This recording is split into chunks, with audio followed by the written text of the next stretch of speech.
Hi everyone. तो कैसे हैं आप लोग? एकदम मस्त। और अब 10 में आ गए होंगे तो पढ़ाई भी हो रहा होगा जबरदस्त। तो बहुत खुशी की बात है कि मैंने ट्रिग्नोमेट्री का 10th एनसीईआरटी का थ्योरी के साथ एक एक क्वेश्चन फिनिश करने के बाद आज हम लोग स्टार्ट कर रहे हैं 10th का अर्थमेटिक प्रोग्रेशन। ठीक है, जो कि एकदम एक नया चैप्टर है, जो कि आपको अभी कभी भी पढ़ने को नहीं मिला है।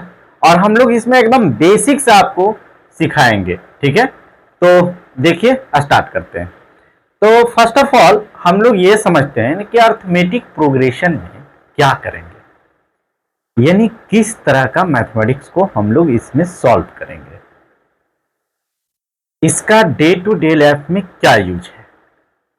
तो देखिए, ये जो अर्थमेटिक जो प्रोग्रेशन हम लोग सॉल्व करें ना, ये पूरा चैप्टर अरेंजमेंट पर बेस है।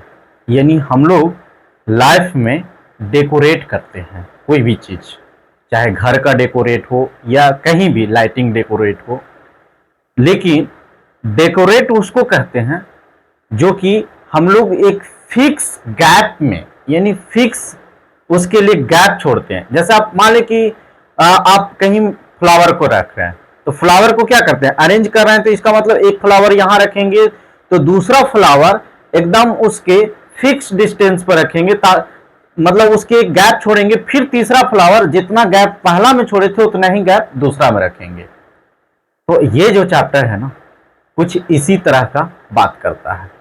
यानी डे टू डे लाइफ में जो हम लोग अरेंज करने के लिए सीखे हैं ना, वो कहीं ना कहीं यहीं से सीखे हैं और हम लोग सीखेंगे कि कैसे इसको करेंगे। तो देखिए, तो ये क्या है कि जैसे मान ले जाए कि ये रोड है। ठीक है, ये रोड है। अब रोड पे हम लोग क्या करते हैं, लाइटिंग लगाते हैं। तो लाइटिंग क्या करते हैं कि एक यहां लगा दिए, फिर एक यहां लगा दिए, फिर एक यहां लगा दिए। नहीं, हम लोग क्या करते हैं कि ऐसे यहां पे एक लाइटिंग लगाए, तो दूसरा यदि हम लोग को नीड के अकॉर्डिंग यदि इसको 2 सेंटीमीटर डिस्टेंस पर अरेंज किए, तो नेक्स्ट जो है ना, नेक्स्ट भी 2 ही सेंटीमीटर पे अरेंज करेंगे, तब ने एक पैटर्न में पता चलेगा। ठीक है, तो ये रैंडमली लगा देंगे ना तो पता नहीं चलेगा, मतलब वो फिर अरेंज नहीं हुआ, वो तो फिर कहीं कहीं नीड के अकॉर्डिंग हम लोग लगा दिए। इसका मतलब ये बार बार मैं आपको इंडिकेट करता हूं कि इसमें अरेंजमेंट की बात होगी। अब देखिए, हम लोग डे टू डे लाइफ वाला बात समझ गए कि वो चाहे फ्लावर को अरेंज करे, चाहे लाइटिंग को अरेंज करे, चाहे रूम को अरेंज करेंगे। लेकिन अब हम लोग इस चैप्टर में नंबर के पैटर्न को अरेंज करने का या एक फिक्स पैटर्न को लेकर बात करेंगे, जो कि हम लोग इसी तरह का अरेंजमेंट को लेकर इससे रिलेट करेंगे। ठीक है, आइए अब हम लोग समझते हैं। जैसे बच्चों, आपको एक मैं नंबर दूं, ठीक, जैसे ये दे दूं 2, 4, 8, 9 डॉट डॉट डॉट। एक नंबर दूं ऐसे 3, 6, 9, 12 डॉट डॉट डॉट। फिर एक दूं ऐसे 1/2, 1, 3/2। फिर लिख दूं 2, 5/2 डॉट डॉट डॉट ऐसे। फिर आपको ऐसे बोल दो 1, 2, 3, 4 डॉट डॉट डॉट। फिर ऐसे लिख दूं 0, 1, 2, 3 डॉट डॉट डॉट। ये जितना पैटर्न मैंने लिखा हूं ना, आप इसको देखेंगे तो कहेंगे कि ये नेचुरल नंबर है, इसको देखेंगे तो होल नंबर है। तो इस तरह से बहुत सारा हम लोग समझते हैं। लेकिन अगर जो हमारा कोई नंबर दिया हुआ है ना, तो उसको कोई भी पैटर्न दिया हुआ, तो फर्स्ट ऑफ ऑल हम लोग समझेंगे कि ये एपी में है या नहीं। एपी में होने के लिए, अर्थमेटिक को शॉर्ट फॉर्म में एपी कहते हैं, एपी में होने के लिए उसका जो है ना पैटर्न फिक्स होना चाहिए। इसका मतलब कि दो नंबर के बीच में जो गैप है वो फिक्स होना चाहिए, तभी जाके हम लोग एपी में उसको कह सकते हैं।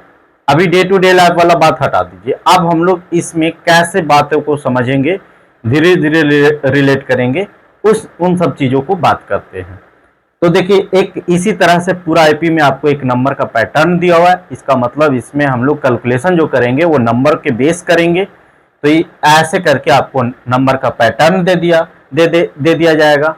तो फर्स्ट ऑफ ऑल हम लोग को ये समझना है कि ये जो पैटर्न है वो एपी में है या नहीं। देखिए, आगे जो है आपको बात करेगा इसी चैप्टर को कि sequence and series class 12th में मिलेगा, 11th में मिलेगा, ठीक है। अब और उसमें हम लोग एपी, जीपी और एचपी 3 टर्म पढ़ेंगे, लेकिन हमारा जो क्लास 10 में पढ़ना है ना, वो सिर्फ एपी पढ़ना है, ठीक है। मतलब पहला ही एक ही पार्ट को पढ़ना है। तो सीक्वेंस मतलब आप समझते हैं, सीक्वेंस माने भी आप डे टू डे लाइफ से रिलेट कर सकते हैं कि एकदम पैटर्न में हम लोग अरेंज करते हैं। तो उसी तरह से ये जो नंबर दिया होगा ना, वो सीक्वेंस में है या नहीं। अगर जो सीक्वेंस में है तो तभी वो एपी में हो सकता है, वरना नहीं हो सकता है। सारा बात आप भूल जाइए। अब हम लोग समझते हैं कि अगर जो कोई नंबर दिया हुआ है वो सीक्वेंस में है, तभी वो उसको हम लोग कहेंगे एपी में है। और अगर जो वो नंबर जो है या पैटर्न एपी में होगा, तब जाके हम लोग एपी के जो फॉर्मूला जानेंगे उसी के अकॉर्डिंग उसको हम लोग यूज करेंगे और सॉल्व करेंगे, ठीक है। तो देखिए, ये पैटर्न जो हो गया, ये देख रहे होंगे तो 2 और 4, तो इसके बीच में जो गैप है वो कितना का गैप है, तो इसमें 2 का गैप है, लेकिन यहाँ कितना 4, यहाँ कितना 1। तो ये जो है ना, इस तरह का पैटर्न जो है हम लोग एपी में नहीं बात करेंगे।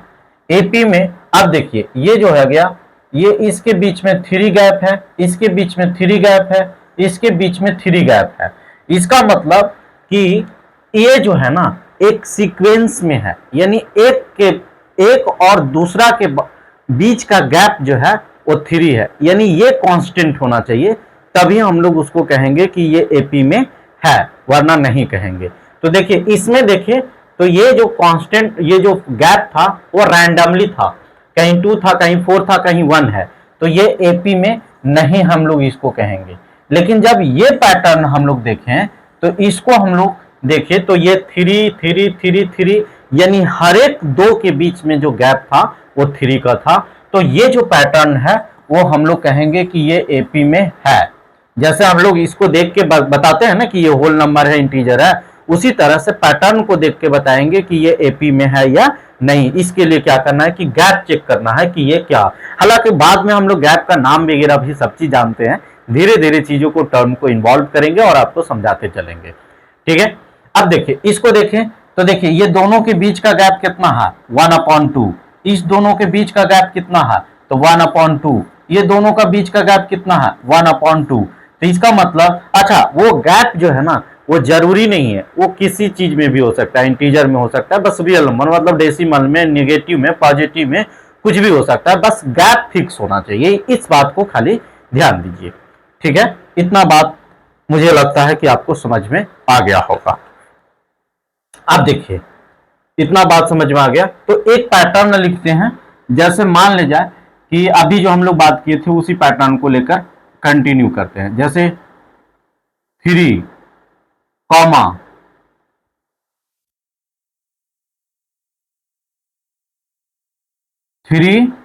6, 9, 12, 15, ठीक है, ये आपको दिया हुआ है।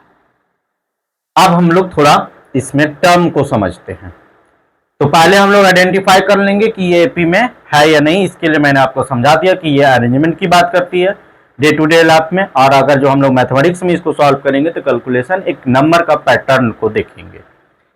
अब देखिए, ये जो है हम लोग इसको जैसे कह दिए कि ये 1 2 3 4 ऐसे कितना टर्म्स है ये काउंट करेंगे। तो इसको हम लोग कह दिए कि ये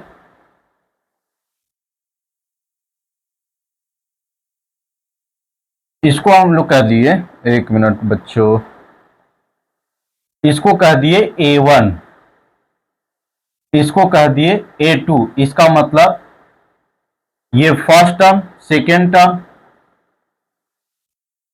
third, four, five, dot dot dot, ऐसे भी कर सकते हैं।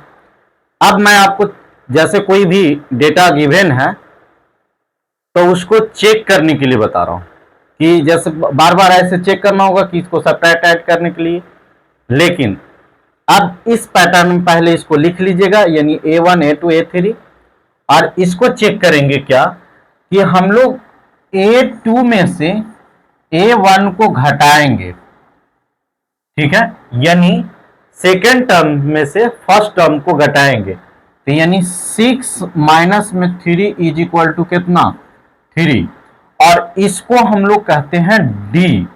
डी मतलब कॉमन डिफरेंस, नाम से भी पता चल रहा है कि कॉमन मतलब क्या, हर एक जगह एक जैसा, मतलब हम लोग डे टू डे लाइफ में बोलते हैं नहीं ये तो कॉमन है, इसका मतलब सब उस सब को जानता है, तो इसका मतलब कॉमन, और डिफरेंस मतलब क्या, गैप, डिफरेंस, तो इसीलिए इसको हम लोग कहेंगे कॉमन डिफरेंस, यानी सी डी, और उसको हम लोग जो रिप्रेजेंट करते हैं वो स्मॉल डी से रिप्रेजेंट करते हैं, यानी कॉमन डिफरेंस को हम लोग स्मॉल डी से रिप्रेजेंट करते हैं, ठीक है।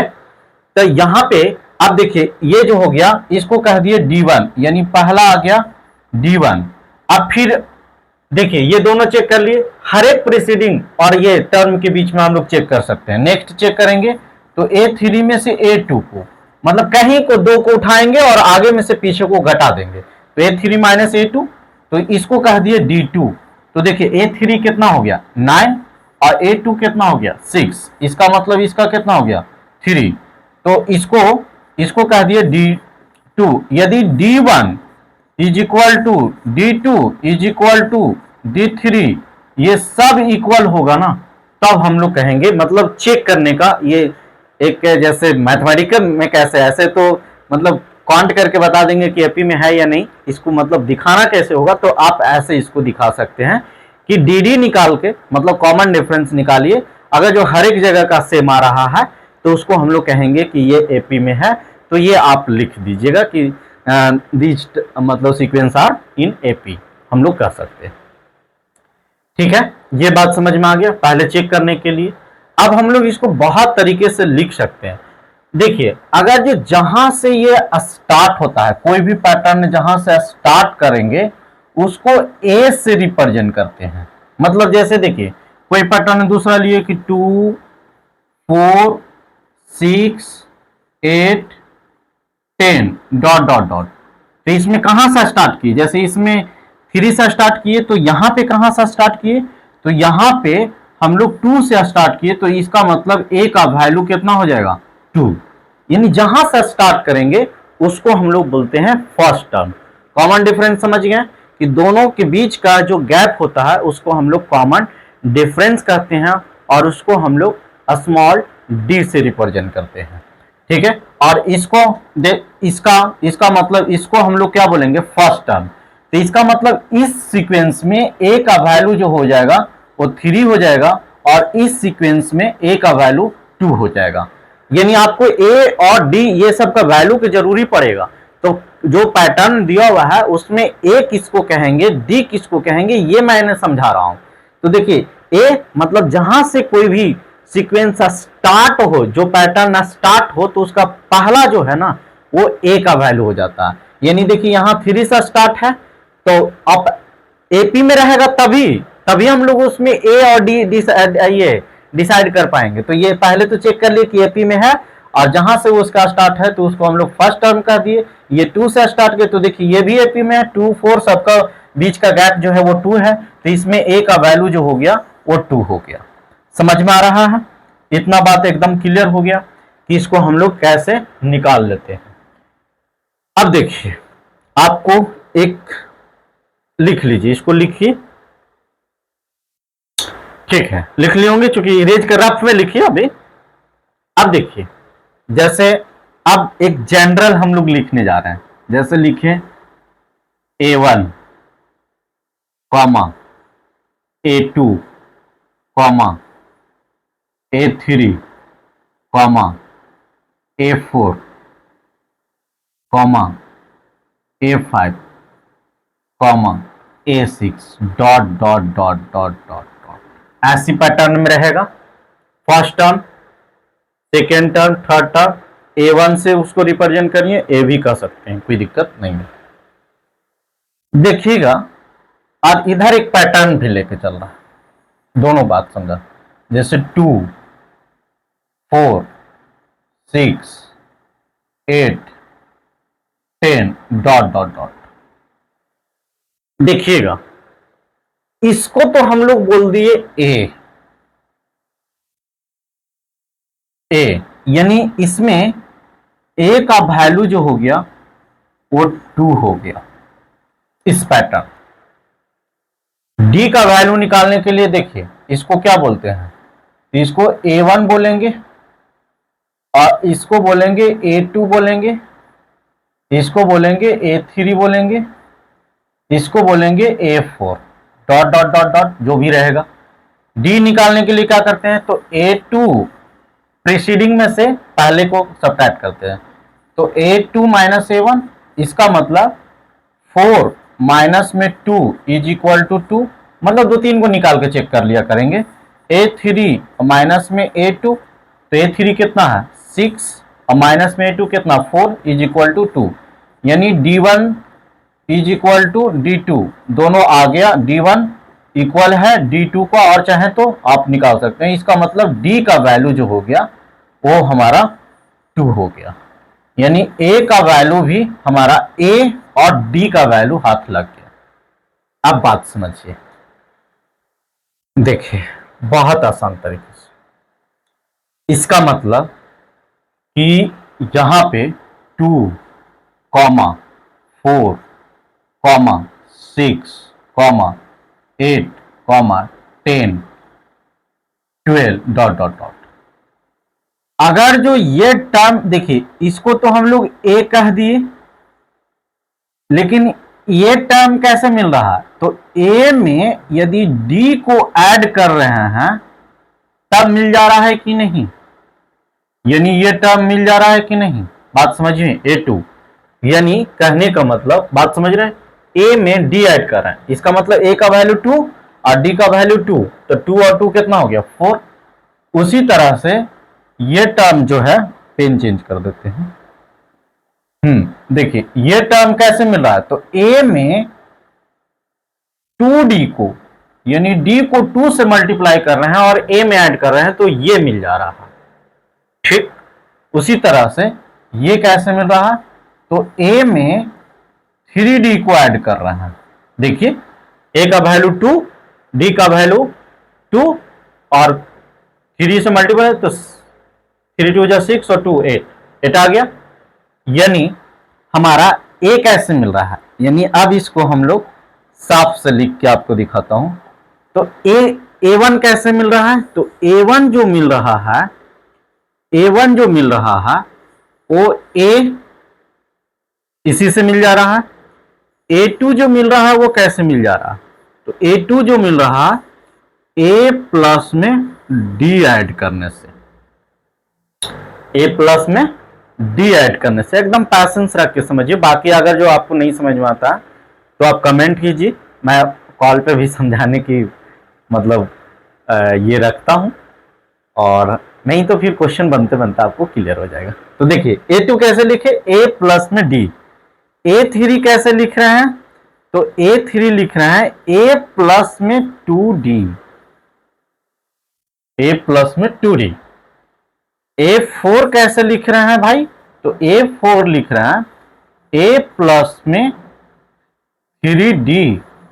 इस पैटर्न को समझिए, इस पैटर्न को समझिए, ठीक, यानी टर्म को ऐसे भी लिखा जा सकता है। ठीक, इसको मैं इरेज करता हूं, लिख लीजिए इसको, ए और डी का।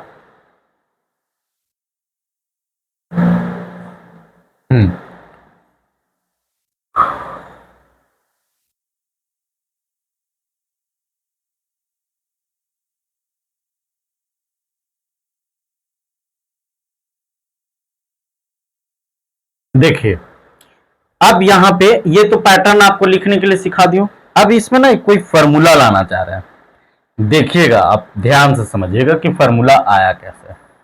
जैसे देखिए बच्चों A1 को वही वाला बात लिखेंगे, आप अकबकाइएगा नहीं, इसको A लिख दिए। A2 को क्या लिखेंगे यानी सेकेंड टर्म को, तो A अब प्लस में D लिख दिए। A3 को क्या लिखे, तो A3 को लिखे A प्लस में 2D। और A4 को कैसे लिखे, तो A4 को लिखे A प्लस में 3D। देखिए ये कैलकुलेट करके आप चेक कर सकते हैं। जैसे मान लें कि देखिए ये वैल्यू हो गया, तो A प्लस में 2D कितना है, तो देखिए A का वैल्यू अभी वहां से लिखे हुए थे कि A का वैल्यू 2 है और D का भी वैल्यू कितना है 2 है। तो देखिए इसके जगह पे 2 और प्लस में 2 और इंटू में D के जगह पे 2, तो ये कितना हो जाए 2 2 जब 4 और 2 कितना 6। तो देखिए A plus 2D is equal to 6, कोई भी वैल्यू निकाल सकते हैं। ठीक, अब लिखते हैं A प्लस में A 5 टर्म, तो A प्लस में 4D डॉट डॉट डॉट, यहां भी dot dot dot dot dot dot. एक बात बताइए कि A1 A2 A3 A4 A, तो क्या आ जाएगा AN तक, 1 2 3 4 N तक लिख देते हैं ना पैटर्न, उसी तरह तो N तक ही जाएगा 5 6 7 8 9 10 11।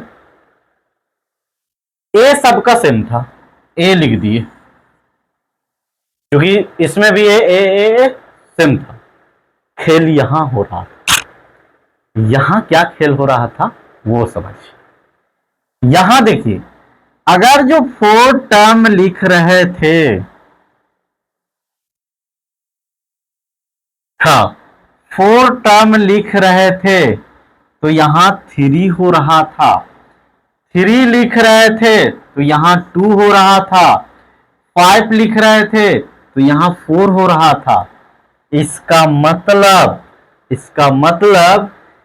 कि प्लस है तो प्लस, इसका मतलब n लिख रहे हैं तो एक कम, n लिख रहे हैं तो एक कम, तो इसका मतलब कि n है तो n में से 1 सब्ट्रैक्ट कर दीजिए और इनटू में d।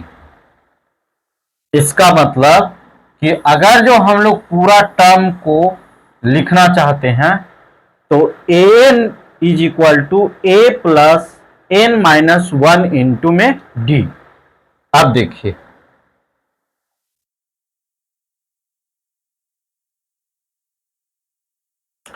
यहां पे वही लिखा हुआ है, आपको मैंने समझा दिया कि यहां पे क्या क्या है, तो आप चाहें तो इसको लिख सकते हैं कि अर्थमेटिक प्रोग्रेशन कहते किसको हैं।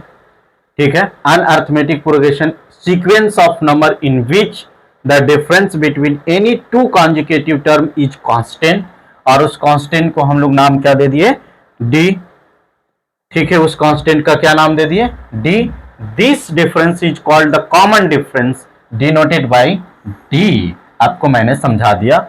और इस टर्म को इसको समझिए कि ये लिखा हुआ है a n is equal to a plus N minus 1 into में डी। इस बात को समझिए।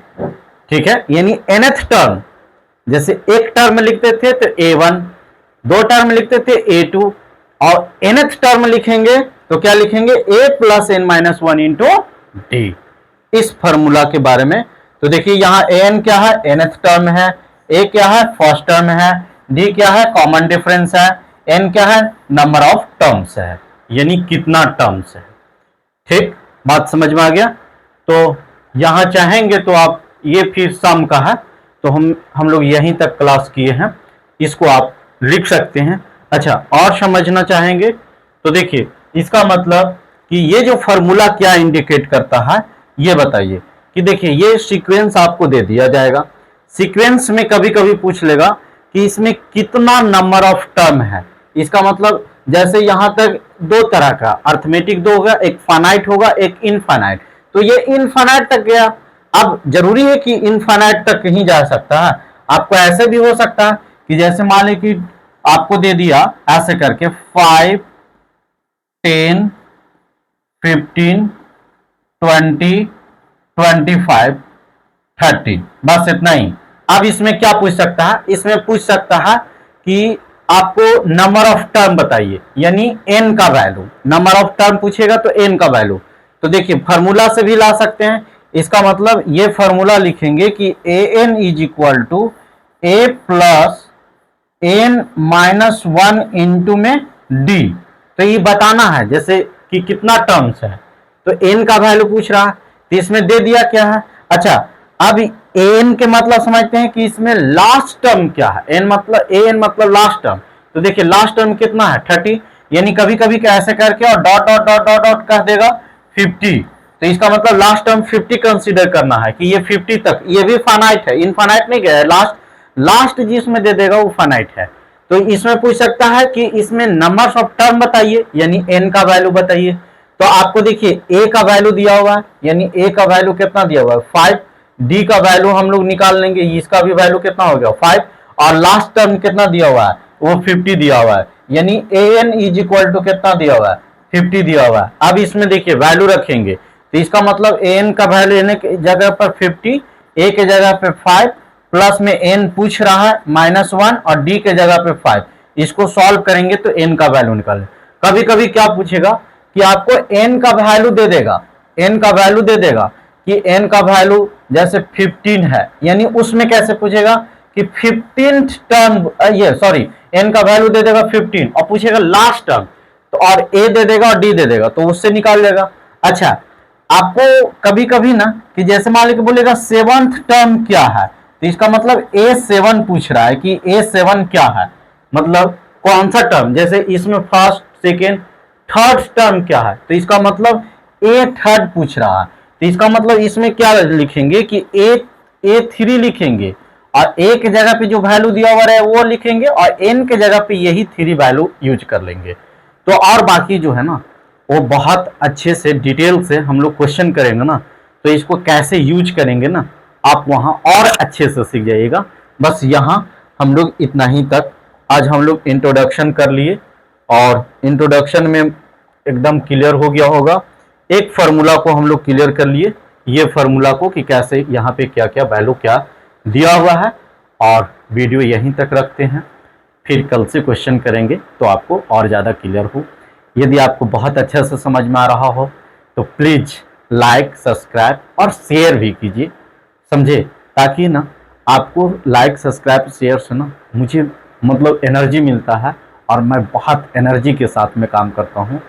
ठीक है, थैंक यू।